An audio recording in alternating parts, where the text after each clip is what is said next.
Chase Bank recently announced that they are giving away $80 billion to small business owners over the course of the next decade. And in this video, I'm going to take time to explain why they're doing this, but more importantly, how you can position yourself and your business to get a piece of the pie.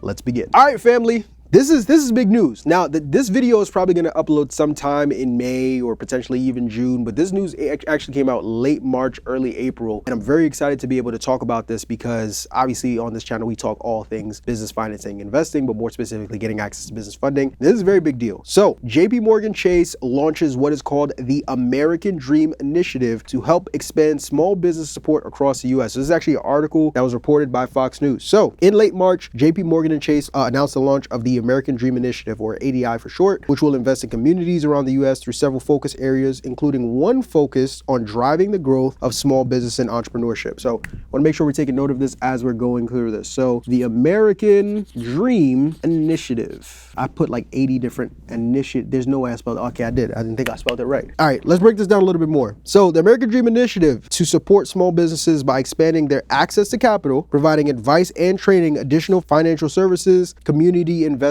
and more. Now, there was actually a quote that came out when they announced that they were going to launch this program by their CEO of business funding, my guy Ben Walter, right? Everybody knows Jamie Dimon, but Ben Walter is actually the CEO of Biz Funding. And he came out and said this: "We support 7 million small businesses today. Over the course of the next decade, we want to grow that to 10 million small businesses. We'll support through core relationships. As part of that, we want to deploy $80 billion in credit to them over the next decade. That is a lot of money any way you count it to help them grow their businesses." He also went on, and this is very important because we're going to talk about that in this video. Critically, we want to pair that with coaching and education. Okay, I'm gonna write that down because boy, we're gonna talk about it. Funding, it's not just funding, but funding plus coaching/education. Walter said, noting that the firm currently has a coaching for impact program with 87 coaches who provide free coaching to small businesses around the country through a 9-month program. They plan to double the number of coaches, and the reason why is because Walter said the program makes small businesses more credit ready. So this isn't just fluff programs, and Chase is not just giving out the money. They want to make sure that you are prepared for the money. So the coaching is essentially tied to the money they're giving out, right? So we know that they have $80 billion in funding that they want to provide, but they want to make sure that it works hand in hand with the business owners who are getting it to make sure that they are more funding ready, okay? So Walter said the program makes the small businesses more credit ready. It makes them more able to borrow responsibly so that we can lend responsibly, adding it has graduated at least 12,000 clients through that program, and the firm wants to increase that to over 115,000 over the next decade. This is something where you have to put in real elbow grease, so we'll do a lot of work. We expect you to do a lot of work, but the clients who come out of that typically seeing higher growth, they're hiring more employees, they're more credit ready. This is the second time he's saying that in this quote. We've seen a ton of success out of the program for people who make the commitment. And there was actually an article that came out on JP Morgan Chase themselves where they didn't just talk about the program, but they also talked about different things that they're providing. So for context, we're primarily talking about funding component of it here, but it's not just funding, right? So in this program, they're supporting business growth and entrepreneurship. They are supporting housing access and affordability. They are supporting through this the financial health and wealth creation, okay? They are supporting healthcare. This is a full-fledged rollout here. It's not just funding. That's a part of it, which everyone's excited about. There's a lot going on here too, and also other local institutions. And another important thing to note when it comes to this program, the $80 billion that they're giving access to, according to this article, deploying increased capital directly to customers and through partners, including community development,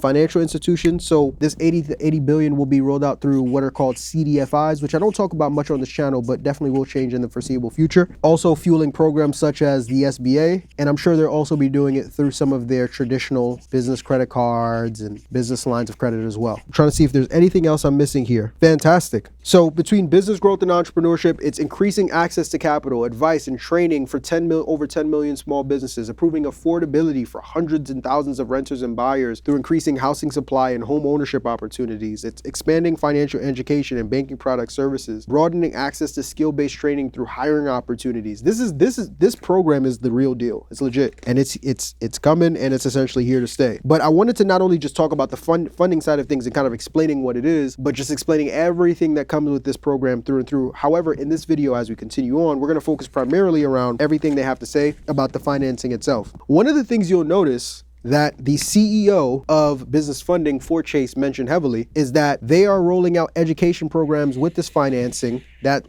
is making individuals more credit ready. Why was he intentional about saying that twice? I recently made a video about this where I essentially talked about right now within the funding and financing space, the reason why this is so crucial is because there is a lot of miseducation and unqualification that's going on for most people who are applying for business credit. How does Chase fix that? Well, Chase fixes that because you guys have to remember, how does Chase make their money? Chase makes their money through loans, whether it's through lines of credit, business credit cards. So they're not going to stop offering these products simply just because there's been an increase in individuals who are not being properly educated about how to get the financing and how to use it once they have it. They want to position individuals like you to make sure like, hey, you can still apply for the financing, but before you get the financing, let's work with you a little bit more when it comes to everything you need to know to make sure that when you get the money, you use it appropriately, correctly, and that you're paying us back on time and that you're not defaulting on the loans and beyond. So once again, banks are in the businesses of making money. It's just that Chase is taking another step forward on a much larger and economical level when we talk about housing access, affordability, financial health, wealth, healthcare, and beyond. But as it pertains specifically to the financing,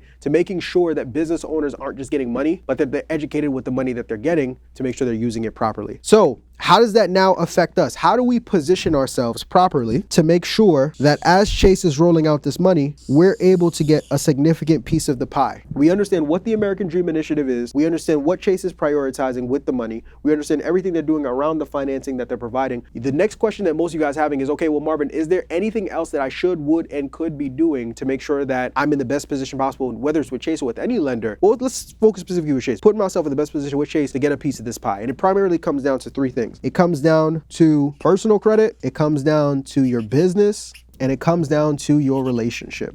PBR. And I'm gonna break that down very briefly, but thoroughly here inside of this. Starting off with personal credit. Is Chase rolling out this money? Yes, but this money is not for everybody. It is for people who are positioned properly. This program does not now mean that if you have a 500 credit score and you've defaulted on several loans before, that Chase is going to give you hundreds of thousands of dollars. What it does mean is now that you know it's rolling out, you need to figure out what they're looking for to business owners that they're trying to provide this funding to so that you can be one of them. Off the rip, I can tell you right now, when it comes to you getting access to the capital that's coming from this $80 billion that Chase is rolling out over the course of the next 10 years, you want to make sure that you're sitting at 100% payment history, non-negotiable, no late payments, no anything of that sort. You want to make sure that the credit limits on your card are sitting at least 7,000 or higher. Why? Because if you want to put yourself in a position where you look attractive to lenders, show them that you already know how to handle larger lines of credit before they give you larger lines of credit, whether it's with other credit products that they offer or other credit products that other banks offer that you work with. You also want to make sure that your inquiry count is no more than 2 to 3 max. Why? Well, the reason why is because if your inquiry count is higher than that, you look like you're needy to a lender, right? So they're probably not going to be as gung-ho to give you funding if they see that you just blitzed your credit with 18 other inquiries a couple minutes before, right? Very important. So you want to make sure your payment history is 100%. You want to make sure you have limits of at least 7,000 plus. You want to make sure your inquiry count is at 2 to 3 max, never more, ideally less. You also want to make sure that your credit history is 2+ years old. Why? The more age that your personal credit is, the better you look in the eyes of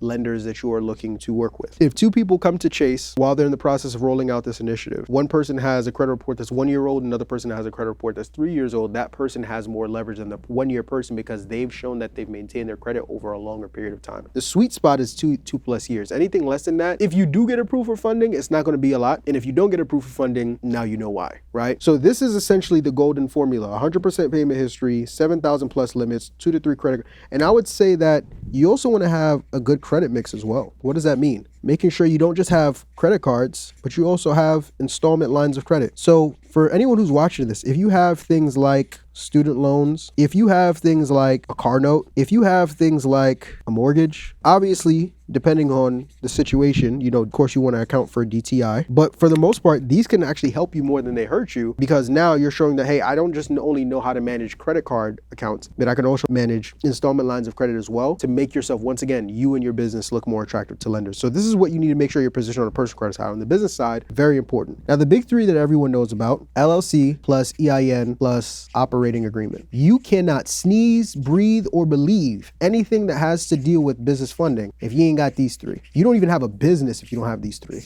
right? Very, very important. So your LLC, you want to make sure that's structured. For some people who are watching, depending on how much money your business is already making, you may not have an LLC. Maybe you have an S Corp or a C Corp, or you're a sole prop, or you're a nonprofit. You just want to make sure that you have an actual entity in place, which seems simple, but like speaking as somebody who literally works with hundreds of clients on a weekly basis, when it comes to getting access to financing, you will not believe how many times you have people come in and say like, yeah, I've been in business for 10 years. All right, cool. Where's the entity? We talk about entity. You know, like no, I don't really do. I just take all my payments through Cash App. You know what I'm saying? Everything hits the personal account. Really? Okay, jail. You cannot do it. It's not going to work long term, right? You're commingling funds. You are running a business that doesn't actually exist. You need an LLC. You need an entity. Your EIN, you can't even open a business account without this, right? Your business's social security number, your employer identification number. Need to make sure that that's in place. And your operating agreement, which most people don't talk about, this is essentially explaining the nature of what your business does. Quick gem for you guys, you can get an operating agreement set up by going to a website like rocketlawyer.com, signing up for a free trial, and they offer a bunch of templated versions that you could use to create one for your business. But operating agreement is very important as well.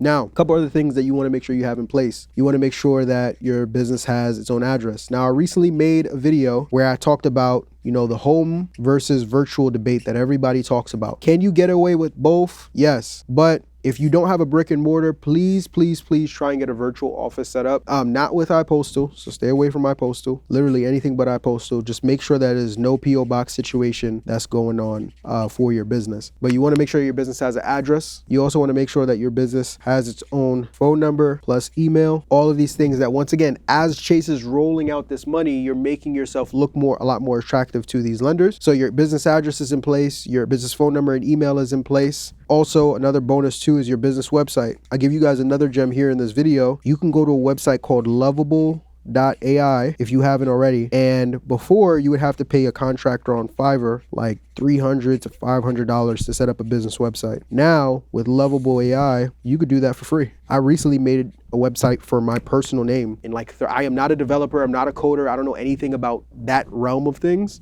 Did it in 30 minutes, was free. Was easy to set up. You guys can do the same with your business. But once you have the LLC in place, once you have the EIN in place, once you have the operating agreement in place, the address, the phone number, the email, and the website, now paired with the personal credit, now you're one step closer to looking more attractive when it comes time for you to go and be a part of this $80 billion rollout, right? But you're not all the way there. You're probably at like the 90% mark, right? But what makes up the other 10%, but is a strong 10% nonetheless? Relationship. Relationship is super duper important. When we say relationship, what does that mean? Well, what that means is every bank, Chase Bank in particular, is going to have checking plus savings accounts. You want to open one for your biz immediately. But why? Every bank has an internal reporting ranking system, or ranking, whatever you want to call it, where they take everything you do with them during your time in working with them, how you're managing your accounts, the size of the deposits that you're making, how consistent you're making these deposits, have you ever overdrafted? Everything that you do with that lender is being watched under a microscope so that that bank can determine where you rank amongst all the other borrowers that they work with when it comes time for you to give them that big ask of saying like, hey, can I get 50,000, 100,000, 150,000 and beyond? And they're going to look at your report at the time, yes, but they're primarily going to look at what their internal scoring system is going to show when it comes to if they say yes, no, right? Yes, no. And even if they are saying yes, like, okay, what size of the limit you're getting? So if I were you guys, what I would tell you to do, above all, yes, you want to get your personal credit right. Yes, you want to get your business structured properly, but you also want to make sure you're establishing a relationship. And this is super easy to do. You want to dedicate the next 3 to 6+ months, if you haven't already, once these accounts are open, to depositing at least like $100 to $200 in each account per month. If you don't have that much, anything that you have, it doesn't matter if it's 10, 50, whatever it may be. The easiest way to do this, and this is how I was able to build a very strong relationship with a lot of lenders we work with right now within my firm, is if you are a legitimate business that's operating, just hook your merchant. You're gonna have to do this anyways. Hook your merchant account up to your account with Chase, to a business checking that you would open with Chase, and that way, whatever sales that your business makes is gonna show to on Chase's end as deposits happening daily, and in turn, all that does for you is increase your positioning when it comes time to ask for money. Understanding the American Dream Initiative, understanding your personal credit, business credit, and your relationship is going to be super duper important, ladies and gentlemen, when it comes to positioning yourself properly for getting access to capital. That's all for this video. And before we close, if you are in need of getting access to business capital and you do not want to do it for yourself or by yourself and want people like me and my team to work with you on getting your company the funding that it needs, go ahead and click the link in the description below where you can learn more about how to work with us, where we'll analyze your business through the exact same lens that an underwriter does so that you're able to go out and get access to the financing that your company is looking for. As always, my name is Marvin Francois. I appreciate each and every single one of you, and until next time, peace.